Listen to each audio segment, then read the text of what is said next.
Buenas tardes, profesor. Mi nombre es Lexi Palomino Escobar y procederé a realizar la exposición y resolución del trabajo final de Derecho Procesal Penal.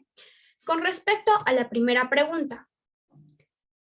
considero que sí, puesto que según el artículo 268 del Código Procesal Penal, en donde se establecen los presupuestos materiales de la prisión preventiva, los mismos que según la resolución administrativa número 325 del 2011, el juez debe analizar todos los requisitos establecidos en el artículo mencionado, teniendo en consideración que la prisión preventiva es una excepción, ya que la regla es que los imputados enfrenten el proceso desde su libertad. Bueno, en el primer inciso del presente artículo nos indica que se debe dar la existencia de los elementos de convicción. En el presente caso es evidente que existen los mismos como son la confesión de Juan Ventura, quien declaró que la droga le fue proporcionada por Pedro Malandro a cambio de 20.000 soles, y el informe pericial contable que acredita un desbalance patrimonial. En cuanto a su segundo inciso, nos habla sobre que la pena debe ser mayor de 4 años. Como se sabe, la pena para el presente delito es no menor de 8 ni mayor de 15 años. Finalmente, en su tercer inciso, nos habla de una perturbación a la actividad probatoria y un peligro procesal, es decir, que se materialice un peligro de fuga, lo mismo que se podría fundamentar en el gran movimiento migratorio que tiene y por su nacionalidad española. Sin embargo, no se podría basar la prisión preventiva solo en este último argumento, ya que va en contra de un derecho fundamental establecido en el artículo 2 de la Constitución Política, puesto que como además lo menciona el Tribunal de la Casación 631 del 2015, en Arequipa, asumir el peligro de fuga basado en la condición del extranjero del procesado recaería en un acto discriminatorio en base a la nacionalidad. De igual forma, se debe tener en cuenta que el número de veces que el imputado ha viajado a otro país no es determinante para exponer ese riesgo de huir. Bueno, tal como lo mencionó el abogado y catedrático Jovet Rodríguez. Además, dicho abogado agrega que el presente supuesto no es definitivo para demostrar el riesgo, puesto que en realidad para el mismo se debe establecer a partir de la inexistencia de las 3 dimensiones del arraigo. El arraigo viene a ser un presupuesto para la calificación del peligro de fuga regulado en el artículo 269 del Código Procesal Penal, el mismo que no procederé a realizar un análisis, ya que el caso no presenta información sobre la posesión, el centro de trabajos, sobre la familia, etcétera, del imputado, ¿no? Bien, con respecto a la siguiente pregunta, bueno, en primer lugar debemos considerar que es evidente que se trata de una prueba prohibida. En ese sentido, el artículo 8 de nuestro título preliminar y el artículo 159 del Código Procesal Penal,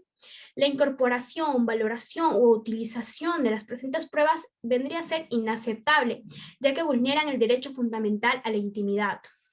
Sin embargo, de igual forma, se debe tener en presente algunas excepciones que nos da la doctrina y la jurisprudencia,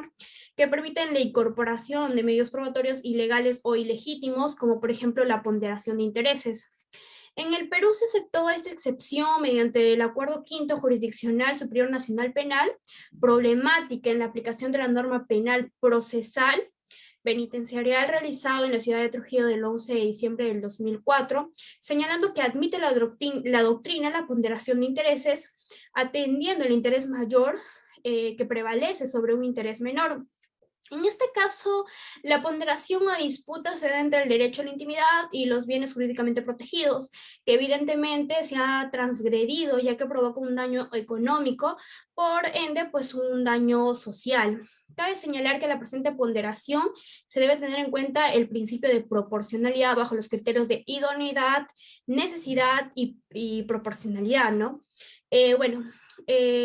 puesto que se deja de atender un derecho de menor valía para salvaguardar uno de mayor, esto considerando pues los intereses que afecta a cada uno de los derechos mencionados. En conclusión, considero que sí se podría admitir la presente prueba, ya que se debe recordar que no toda difusión de contenido de la comunicación vulnera el derecho a la intimidad, ya que existen casos en los que se puede justificar por la protección de bienes igualmente legítimos y por la persecución del delito, ¿no? Además, debemos de tener en cuenta el expediente número 21 del 2001, emitido por la Sala Penal Especial de la Corte Suprema, donde se pronuncia señalando que en el presente caso los temas del conflicto entre los derechos de la intimidad, privacidad y la tranquilidad pública son solo aparentes y no sustanciales, por lo que corresponde resolver a favor del bien jurídico tranquilidad pública en estricta pertinencia de la teoría de la ponderación de intereses. Es así, bueno, que según este expediente es evidente que el lavado de activos perjudica la economía de la sociedad. En ese sentido podríamos considerarlo como el de mayor valía, ya que la Sala mencionó que el derecho a la intimidad vendría a ser solamente aparente y no sustancial. Bueno, con respecto a la siguiente pregunta, bueno, ¿se puede interponer el recurso de apelación para la reexaminación de la decisión del juez? Bueno, es una figura que se recoge para fines del presente trabajo en el artículo 416 y artículo 417 del Código Procesal Penal, considerando la naturaleza y las características de la presente disputa, ¿no? Además, debemos de tener en cuenta que lo que se impugna solo va a ser el auto donde se expresa dicha denegatoria del juez para admitir una prueba nueva en la etapa de la apelación, más no a toda la sentencia. Bueno, continuando con la siguiente pregunta. Bueno,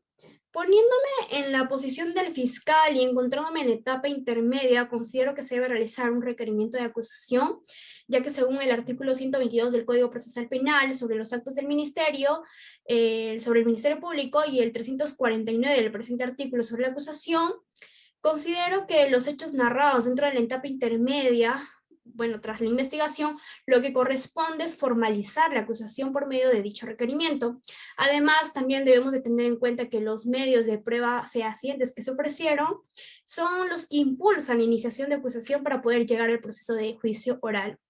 En cuanto al trámite, primero se debe tener en cuenta que se presenta ante el juez con el fin de que lo apruebe o desapruebe, ¿no? Ya que el juez, una vez recibido el requerimiento, debe realizar un traslado inmediato a todos los imputados acusados para que dentro de los 10 días